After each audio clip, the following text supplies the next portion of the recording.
In a quiet suburban area just outside New York City, Mary Donovan lived with her 8-year-old daughter, Lori. Their modest apartment, built 2 decades earlier, wasn't particularly roomy, but it radiated warmth, filled with their shared laughter and love. Mary, a dedicated single mother, worked at a mid-level marketing firm. Since her divorce 5 years prior, she had juggled the demands of parenting and full-time work alone. Despite the exhaustion from long workdays and daily commuting, Lori's joyful smile never failed to lift her spirits. "Mom, I aced my math test today, got a perfect score." Lori would burst through the door after school, brimming with excitement. She was a bright and friendly child, excelling in her studies and surrounded by friends. With her expressive brown eyes and flowing brown hair, she was the image of her mother. "That's amazing, Lori, you're so clever," Mary replied, pulling her daughter into a hug. In that moment, she made a quiet vow: no matter how tough life becomes, I'll give her the best future I can. Mary's parents, Luke and Bradley Clark, resided in an affluent neighborhood about an hour away from the city. Bradley, once a top executive in a pharmaceutical firm, now enjoyed the comforts of retirement, supported by a generous pension and well-managed investments. Luke, a retired high school teacher, kept an active social life as the president of an elite gardening society. Mary's younger sister, Alexis, was a successful attorney at a highly regarded law firm. She and her husband Brian, a physician, lived in a high-end apartment near their parents' home with their 6-year-old son, Mason. Alexis was known for her perfectionism and strict standards, both at work and at home. "You should really come see our new vacation house. Brian, Mason, and I are heading there this weekend," Alexis said over the phone, her usual air of condescension unmistakable. The rift within the family had been forming since Mary's teenage years. Over time, it became clear that her parents, particularly her mother, Luke, held a strong preference for Alexis, the golden child. When Alexis earned top marks and was accepted into law school, they celebrated with a grand dinner at an upscale restaurant. But when Mary announced her acceptance to an art college, the response was lukewarm at best, dismissed as an impractical pursuit. "Mary, why can't you be more like Alexis?" was Luke's refrain throughout Mary's youth. She had grown up with the quiet, persistent ache of being the daughter who always fell a little short, the one who could never quite meet the mark. That pattern extended into their adult lives. Alexis's marriage to a respected doctor was met with joy and full support, including an opulent wedding. But when Mary chose Jason, a web designer, her parents frowned. "Couldn't you have found someone with a more reliable career?" they asked. After Mary's divorce, the divide grew starker. Alexis and her family were regular guests at family dinners, where Mason was showered with expensive toys and contributions toward his future. In contrast, gifts for Lori were modest, usually only offered on holidays or birthdays, and always with an air of practicality. "I picked up some educational workbooks for Lori. It's important to focus on learning," Luke would say, moments before handing Mason the newest video game console. Still, Mary tried to bridge the gap. She wanted Lori to know her grandparents and to feel the closeness of family, even if that warmth wasn't always returned. Lori, ever gentle and kind-hearted, would greet Luke and Bradley with bright eyes and polite smiles, undeterred by their coolness.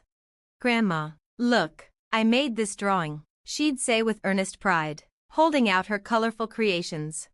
Luke's response was always the same: "That's lovely, sweetheart," spoken without a glance, before turning her attention back to Mason's accomplishments. Mary's heart broke each time, but she held back the pain, reminding herself, "Someday, Lori will understand." She never let a single bitter word slip from her lips when speaking about her parents or sister in front of her daughter.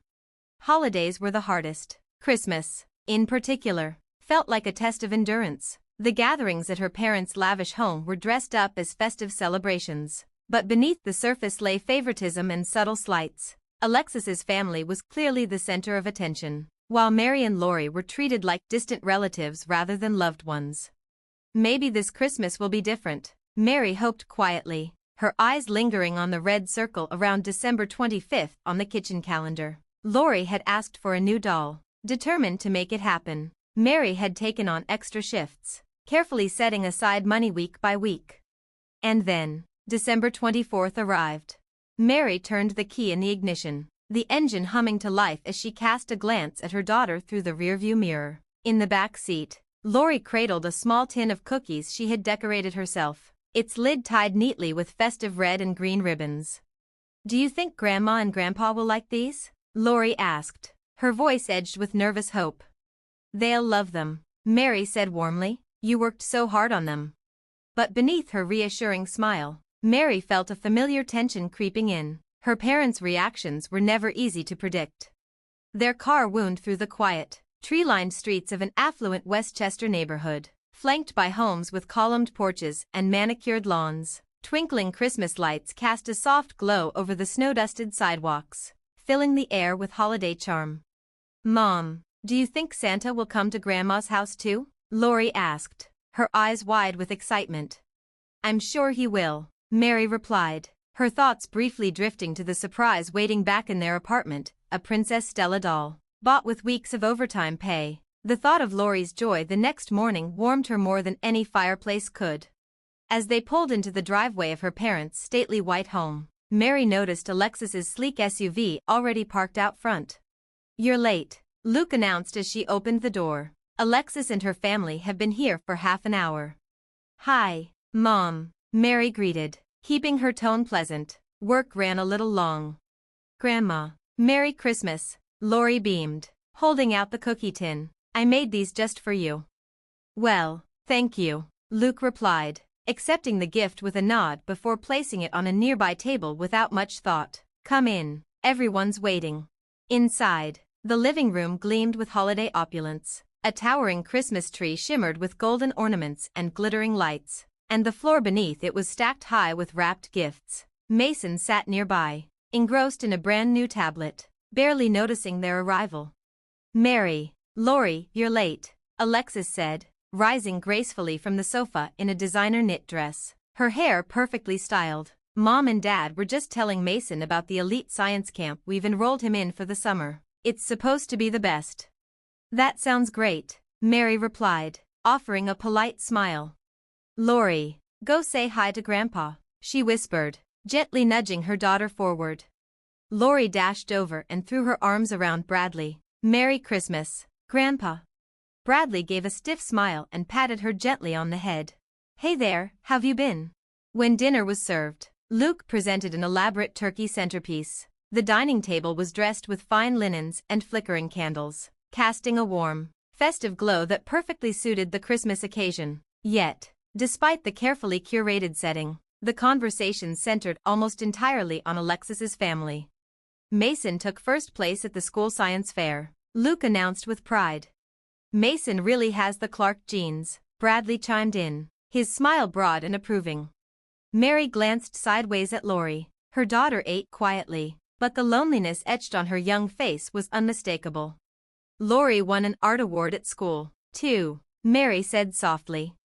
Luke barely acknowledged the remark. "That's nice," she replied briefly before turning back to Alexis. "How's the new case going, Alexis?" After the meal, Luke clapped her hands. "Time for gift exchange."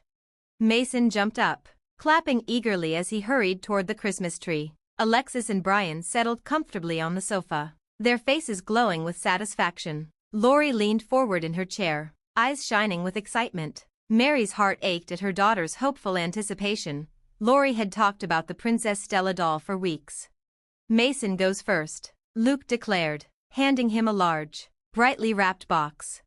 Mason ripped the paper off to reveal the newest electric minicar. "Wow, this is exactly what I wanted." Gift after gift followed. Mason unwrapped a new game console, a science kit, expensive sports clothes, and more. Alexis and Brian were also presented with high-end accessories and the latest gadgets. Then it was Lori's turn. She reached out eagerly but received only a single, small package from her grandmother. "Lori, I'm sorry," Luke said with an uncharacteristically serious tone. "We just couldn't afford to get you a gift this year." The room fell silent. The smile faded from Lori's face, replaced by a puzzled, hurt expression. Her eyes drifted toward the towering stack of gifts piled before Mason. "We need to consider our future medical expenses," Bradley explained stiffly. "We simply can't spend on luxuries." Mary's body trembled with suppressed anger. but she held herself steady for Lori's sake. "It's all right, Lori," she whispered softly. "When we get home, Santa will have brought your presents." Lori's face fell for a moment, her small smile faltering, but then, with quiet maturity beyond her years, she looked up at Luke and said, "I understand, Grandma. Grown-ups need to save money, right?" Mary's chest tightened at her daughter's words. To see an 8-year-old try to rationalize such painful unfairness, trying to sound adult, trying to be kind, was almost too much to bear. She swallowed back the tears rising in her throat. Christmas night unfolded under a veil of quiet sorrow. As they prepared to leave, Mason darted around the hallway, proudly parading his new toys. Lori trailed behind, silent, her arms empty. "Do come visit again," Luke said casually to Mary. "Once we're in a better place financially, we'll get something nice for Lori, too." Mary simply nodded, her voice locked behind a wall of restraint. That night, back in the dim calm of their apartment, Mary curled up on her bed and sobbed into her pillow, muffling the sound so Lori wouldn't hear from the next room. Days later, after another long shift, Mary sat on the worn sofa, absently scrolling through social media to decompress. As she flicked through her feed, she paused at a new post from Alexis. There were multiple photos, each more painful than the last. The first, Mason beaming as he rode a sleek, new electric scooter. The second, Alexis's family at an upscale restaurant, seated beneath a chandelier, toasting glasses of wine. The last, a group photo in front of a massive, gorgeously decorated Christmas tree. Luke and Bradley were smiling beside Alexis, Brian, and Mason. The caption read, "A magical Christmas with the people who matter most. Thank you, Mom and Dad, for the amazing gifts and unforgettable dinner." Mary stared at the screen, numb. The post was dated December 26th, the day after she and Lori had been told there was no money for a single gift. Just then, Lori returned home from school, plopped down beside her, and glanced at the phone. "What are you looking at, Mom?" she asked. Mary fumbled to lock the screen, but not fast enough. Lori had already seen. "Wait, is that Mason's new scooter?" she asked, her voice soft. "Did Grandma and Grandpa give that to him?" Mary froze, her mouth opened, but no words came. She didn't want to lie, but the truth felt like a knife. Lori stared at the photo again, her young brow furrowing in confusion. "But Grandma and Grandpa said they didn't have enough money." Her voice trailed off, not angry, just quietly, deeply hurt. Lori's smile faltered for just a second, then reappeared, small and brave. "I get it, Grandma," she said softly. "Grown-ups need to save their money." Mary felt something crack inside her, hearing her daughter try to rationalize such hurt. To make peace with something so unfair, it nearly undid her, but she smiled and nodded, holding back the wave of sadness swelling in her chest. The rest of Christmas evening passed in quiet discomfort. As they prepared to leave, Mason zipped around, showing off his brand new toys, excitement in every word. Lori trailed behind him, quiet and observant. "Come visit us again," Luke said as they stepped toward the door. "Hopefully next time we'll have some extra money to get Lori a proper gift." Mary forced a smile and thanked her out of habit, though her heart felt heavier than ever. Back at their apartment that night, Mary waited until Lori was fast asleep before retreating to her bedroom. She buried her face in the pillow, letting her tears fall in silence. The weight of it all, the injustice, the coldness, the effort to protect her daughter's hope, was too much to carry without breaking. A few days later, after another long day at the office, Mary collapsed on the couch and began absent-mindedly scrolling through her phone. Her thumb froze mid-swipe as Alexis's latest post appeared. There were 3 glossy photos. The first showed Mason gleefully riding a sleek, top-of-the-line electric scooter. The second captured Alexis's family toasting glasses of wine at what looked like a luxury steakhouse. The third was a family portrait, Luke and Bradley smiling proudly beside Alexis, Brian, and Mason in front of a lavish Christmas tree, twinkling with ornaments and piled high with gifts.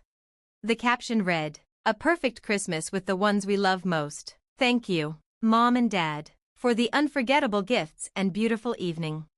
Mary blinked. The timestamp said December 26th, the very next day after she and Lori had been told there was no money for presents. She stared at the screen in disbelief, feeling a familiar ache rise in her chest. Just then, Lori walked in from school, dropped her backpack, and plopped down beside her. "What are you looking at, Mom?" she asked. Mary quickly tried to switch the screen, but not fast enough. Lori had seen it. "Is that Mason's new scooter?" she asked slowly. "Did Grandma and Grandpa get it for him?" Mary hesitated. The words wouldn't come. Her mind raced. Should she protect Lori from the truth, or was it already too late? Lori's eyes stayed fixed on the photo. Her voice was barely a whisper. "But they told me they didn't have any money." The disappointment in her voice wasn't loud. It wasn't dramatic, but it cut deeper than any tantrum ever could. Lori's voice dropped to barely a whisper. "But aren't we part of the family too?" Mary froze, struggling for words. Lori gently touched the phone's screen, her small finger resting on the smiling faces in the photo. "Aren't we their family too, Mom?" The question struck Mary like a wave. All the silent disappointments, the years of feeling like second best, rushed to the surface. She gathered Lori into her arms and held her close, tightly. "We are a family, sweetheart," Mary murmured with quiet strength. "You and me, we're enough. We always have been." Lori's shoulders shook, not from tears, but from the weight of clarity. She was beginning to see the truth, and it was heavier than anything a child should carry. Mary shut her eyes, a decision solidifying in her chest. "This ends tonight." Just then, the doorbell rang. She opened it to find Luke and Bradley standing in the hallway. Their expressions were unrecognizable, raw and tear-streaked, stripped of their usual composure. "Mary," Luke said in a shaky voice, "we need to talk." Mary took a steadying breath and stepped aside. "Come in." They entered the modest apartment, looking out of place among its warmth and simplicity. Lori stood quietly behind Mary, watching with wide eyes. "Lori, could you go play in your room for a bit?" Mary asked gently. Lori nodded, her eyes flicking between her mother and grandparents before disappearing down the hall, leaving the door slightly ajar. Luke slumped onto the couch as if the guilt had finally caught up to her. "You saw Alexis's post," she said, voice brittle. Mary stayed standing. "I did. The day after you told us you couldn't afford even a small gift for Lori, you gave Alexis's family an entire celebration." I don't know what to say," Luke stammered. "It looks awful." "I know. Looks awful?" Mary cut in. "Try is awful. For years, you've made it clear where we stand. Alexis always came first. You didn't even try to hide it." Bradley stirred in his seat. "We never meant to play favorites. We treated both of you equally." "Don't," Mary said sharply, her voice low but firm. "You gave Mason everything, a new console, camp fees, your full attention. And Lori? You told her you had no money while gifting Alexis's family like royalty. That's not equality. That's abandonment." A tense silence settled between them. Finally, Luke's voice cracked.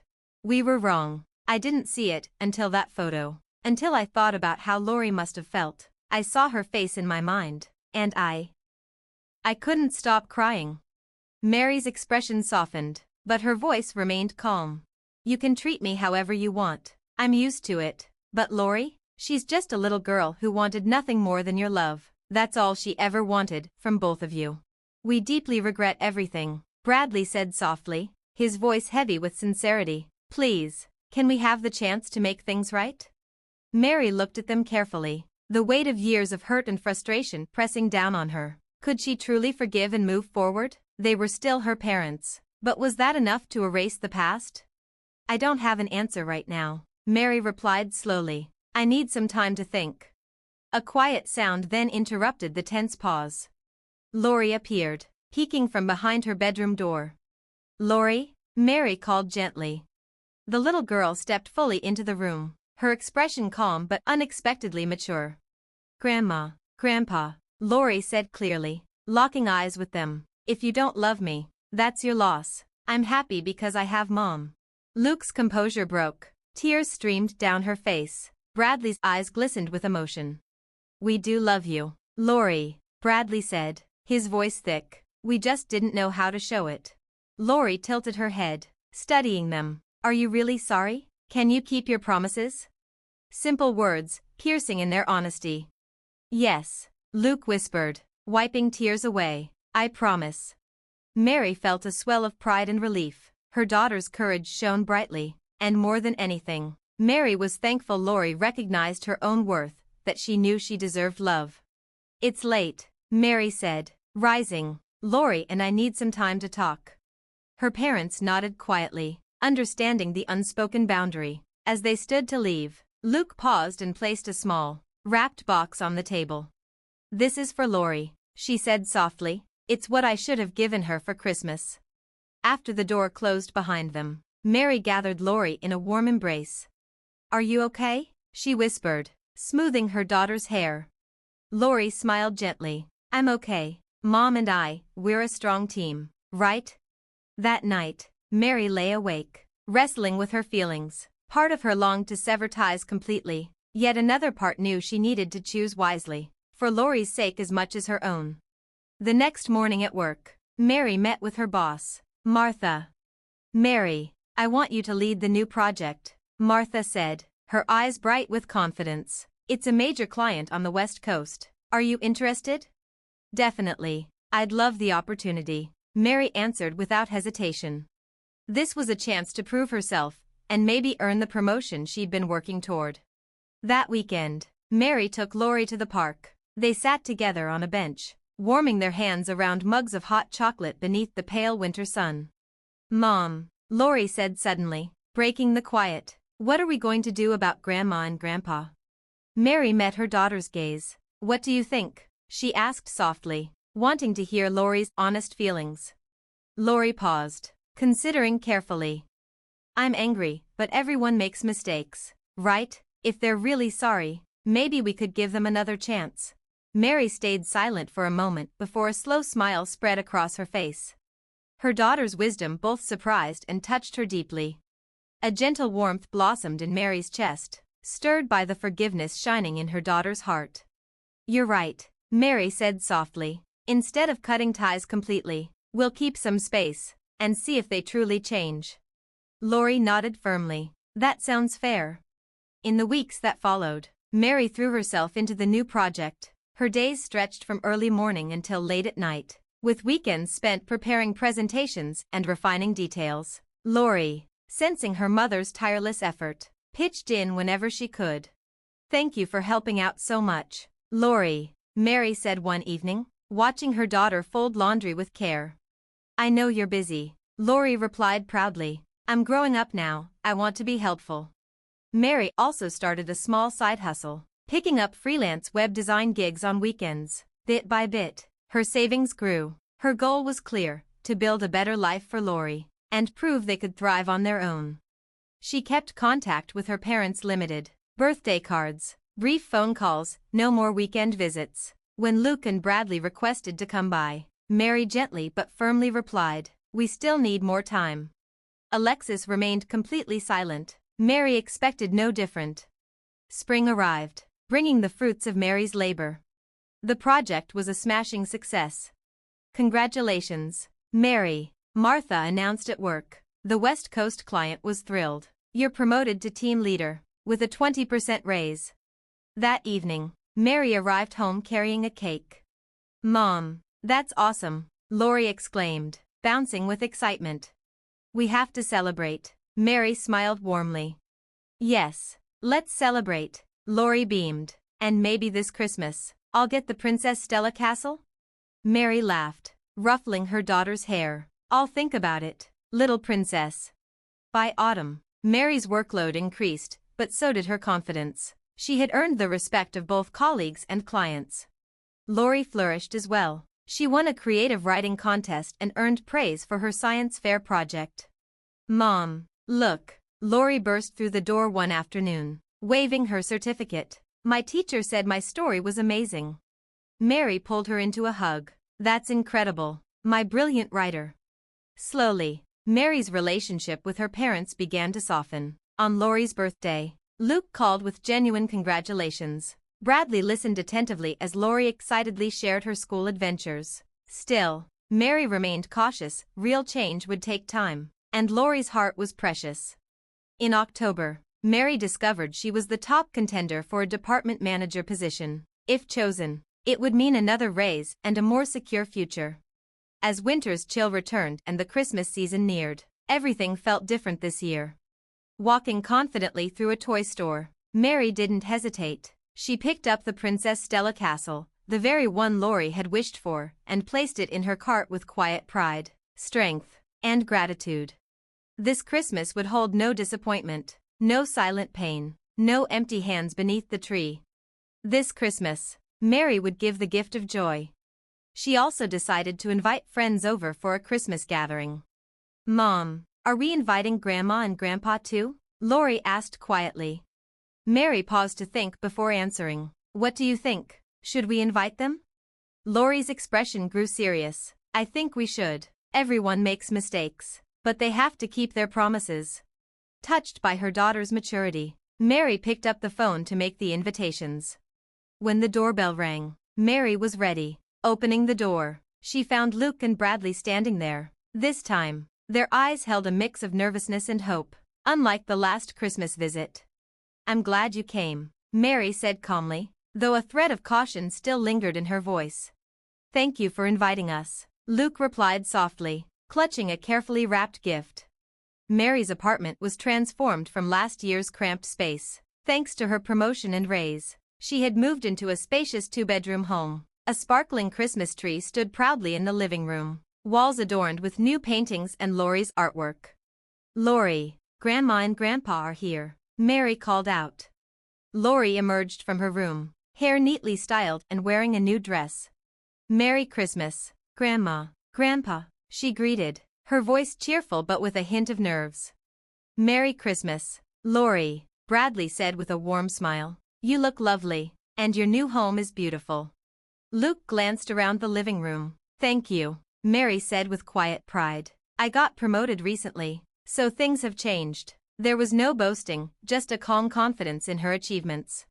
In the cozy living room, Mary's friend Karen and her daughter Sarah, along with her colleague Jessica and family, were already chatting happily. The atmosphere felt warm and inviting. "Everyone, these are my parents," Mary introduced. "Nice to meet you," Karen said warmly, offering a handshake. "I've heard so much about Mary and Lori. They're such an amazing mother and daughter." Luke nodded slightly, surprised to see how much love and respect Mary and Lori had earned. The evening unfolded smoothly. Mary served a homemade dinner that everyone enjoyed. Conversations flowed easily, covering everything from work to children to hopes for the new year. Though initially reserved, her parents gradually relaxed and joined in. Bradley especially found common ground chatting about sports with Karen's husband, Randy.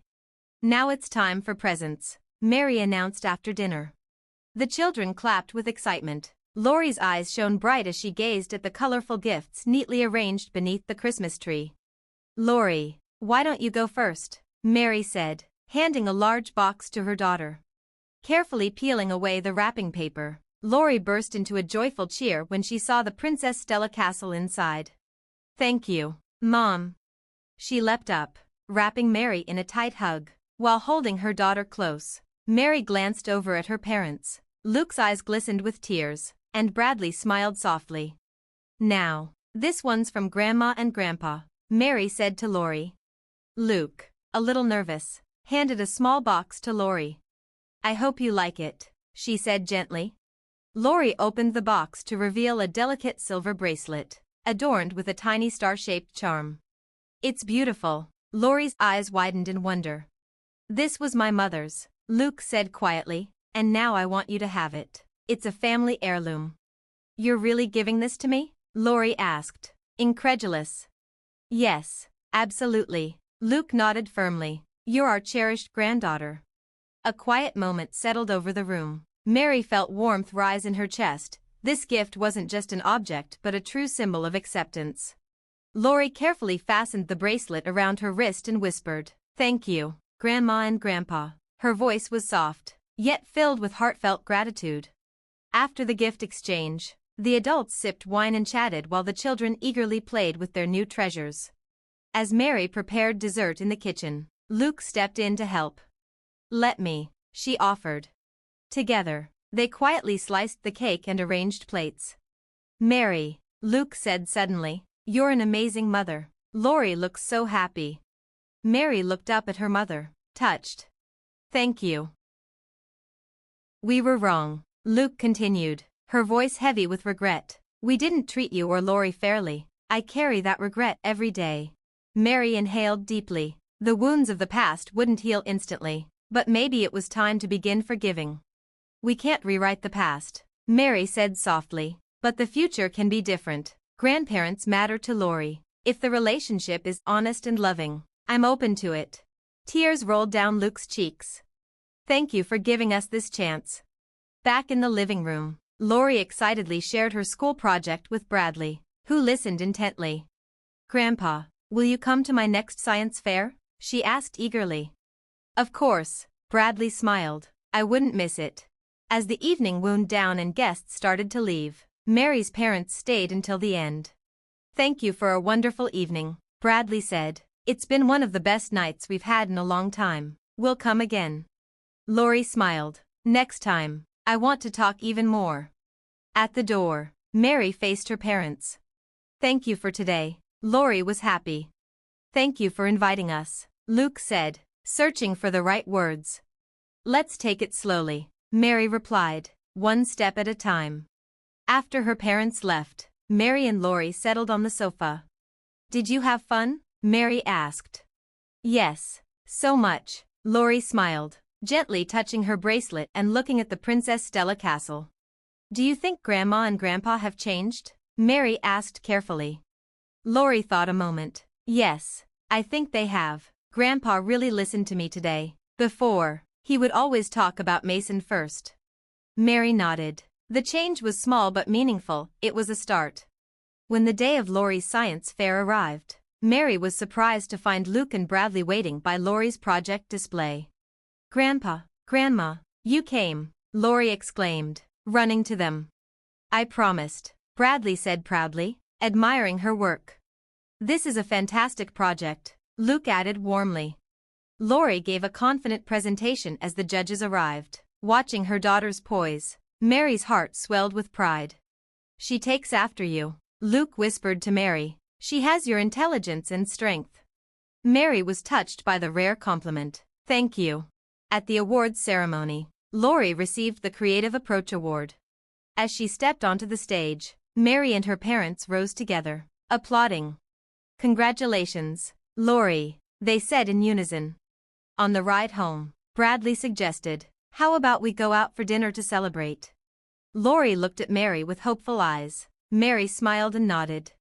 That sounds wonderful. During the meal, Bradley brought up a delicate subject. Mary, there's something I need to discuss. What is it? Mary asked, alert. I spoke with Alexis, Bradley explained. I tried to help her understand our mistakes, but she's still struggling. Mary listened silently. Luke added, we've decided to love all our grandchildren equally, no more favorites. That's very good to hear, Mary said sincerely. Bradley hesitated, then said, we've opened an education fund for Lori, the same amount as for Mason. Mary was taken aback. You're free to refuse, Luke quickly added. We know you're strong and independent, but we hope this can be a small way to make amends. Mary reflected deeply. Before, she might have declined, but now she saw it differently. This was not just money, it was a sign of equal love from grandparents. Thank you, Mary said finally. I will accept it for Lori, but with one condition. Anything, Bradley said. We found our happiness on our own, Mary said slowly. So from now on, I want a relationship built on equality. Support and control are not the same. Her parents nodded solemnly. Family means loving and cherishing each other. Right, Lori? Mary said suddenly. The words held both innocence and deep wisdom. The four exchanged quiet smiles.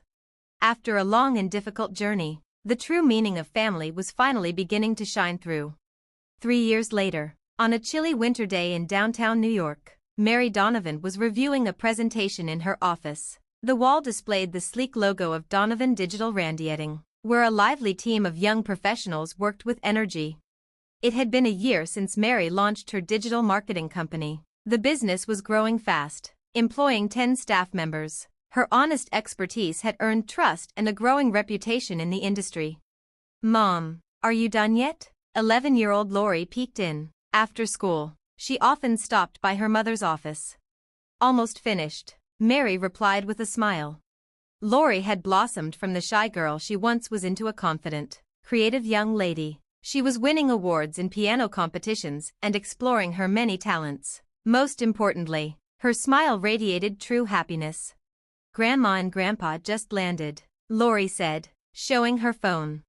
That evening, Mary's parents were arriving from Florida, retired 2 years ago. Luke and Bradley had moved south for warmer weather but visited often.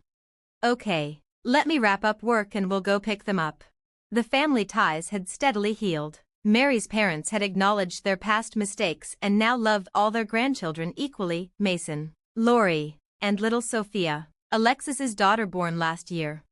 Alexis had initially resisted the changes, confused and angry over losing favoritism, but over time, she came to see her own faults. Their sisterly bond was slowly improving.